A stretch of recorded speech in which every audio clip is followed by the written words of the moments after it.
tipo de sociedade estamos criando para as gerações futuras? Questionamento este que deveria ser feito antes de votarmos em candidatos com uma bíblia argumentativa cheia de fantasia e promessas falaciosas. Aquele mesmo cidadão que come pastel e toma caldo de cana na feira em época de eleição, para se dizer do povo. Porém, é aquele mesmo que chegará no covil de baratas em Brasília e não defenderá causa alguma da população que realmente precisa, mas sim seus financiadores de campanha, aqueles que detêm 80% do capital do país. Que não vem ao caso neste meu cântico pantanoso repleto de palavras honrosas aos queridos do Legislativo e Executivo deste país de São Tibeira, né?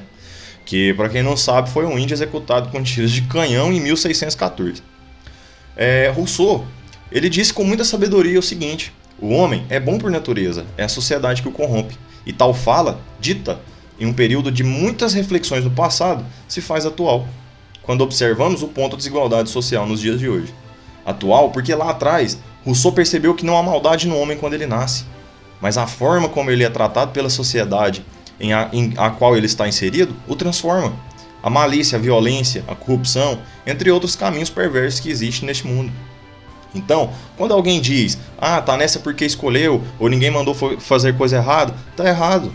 Ninguém escolhe ser ruim, como também ninguém escolheu ser carente de capital. E esse pensamento perverso, arcaico de que tudo se resolve pela lei de Italião, tá de longe incoerente e inconcebível. Esse tipo de argumento é fruto de uma cultura leiga, sem a moral próxima, sem o cúmulo do absurdo. Absurdo esse que a sociedade brasileira deixou invadir seu pensamento. O brasileiro sequer se comove com a corrupção. Sabe por quê? Porque está enraizado na cultura, que não faz diferença. Esse ciclo doentio e maléfico, e não estou me dizendo só de política não, digo também sobre os pequenos gestos do dia a dia, que contribuem para a corrupção. Furar fila, não dar seta, bater um carro e fugir, entre outras várias coisas que, se eu for citar aqui todas, eu vou ficar aqui até parecer um templário aqui na minha casa. Se você não propicia para aquele refém da desigualdade, digo refém, pelo fato de que ele não escolheu viver ou nascer naquele meio ao qual ele está inserido. Foi imposto, não escolhido. É óbvio que as pessoas, que as chances daquela pessoa se limitam. Ou vai trabalhar ou vai roubar. E o crime, muitas vezes, é uma opção mais atraente. O jovem quer usar um Nike, quer ter uma moto, um carro, um iPhone, entendeu? Ele quer ir numa festa, porque isso é se sentir inserido na sociedade. Infelizmente, o Brasil é um país que acumula capital e não distribui. Ele acumula. Então, tá aí um problema do Estado. E sabe quem é o culpado por aquela pessoa ter escolhido o crime ao invés do desenvolvimento intelectual? O Estado. Porque ele limitou as opções daquele ser quando ele deixou de investir no básico da sociedade, a educação. O Estado tem por obrigação emancipar o cidadão, como também tem a obrigação de distribuir renda, propiciar a inserção do indivíduo de forma humana. Se isso não ocorre, o Estado está automaticamente condenando o futuro daquele indivíduo.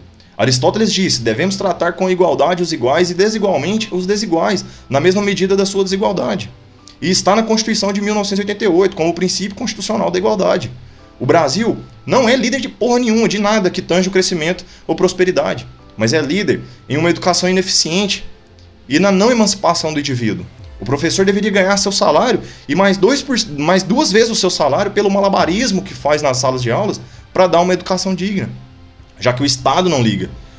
Diminuir os gastos com educação é o mesmo que criar um monte de eleitor zumbi. Ele não vai saber nada, ele não sabe nem o que é legislativo ou executivo, mal sabe os próprios direitos constitucionais. Tirar o que é direito do povo é condenar a sociedade à pobreza. Não esticar o desenvolvimento intelectual é deixar o povo na marra, vendado e fiel às falácias políticas, que até me enoja às vezes, de tanta mentira. E sabe por que o Estado deixa de investir na educação? Porque o indivíduo pensante não vota em malandro. Um povo que pensa jamais aceitaria ser conduzido por hienas. Entendeu? Então é por isso que o Estado é ineficiente nesse ponto.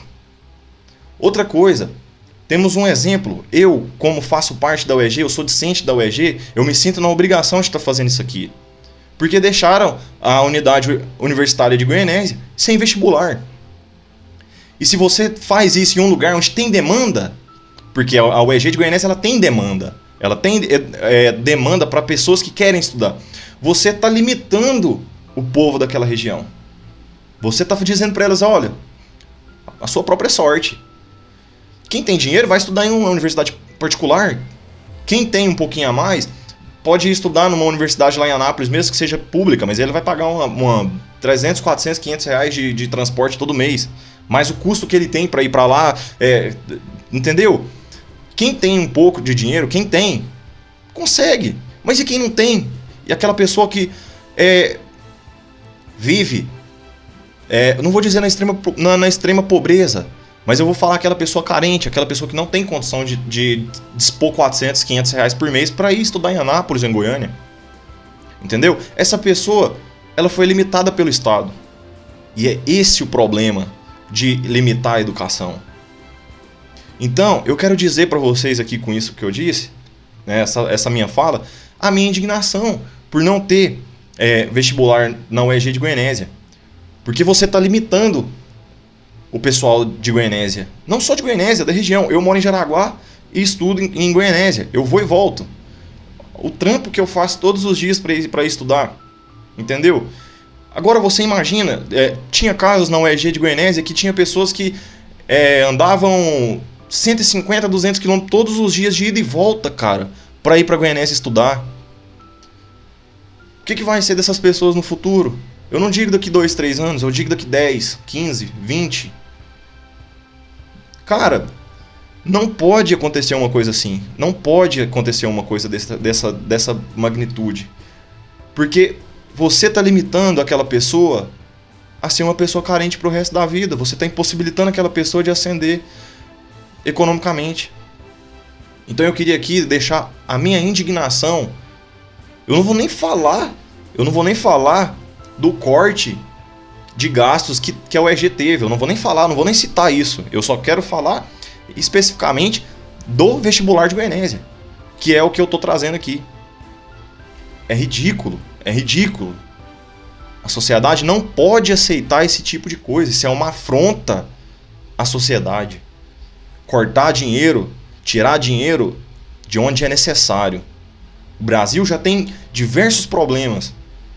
Tem lugares que não tem saneamento básico, tem lugares que não tem asfalto, tem lugar que não tem energia.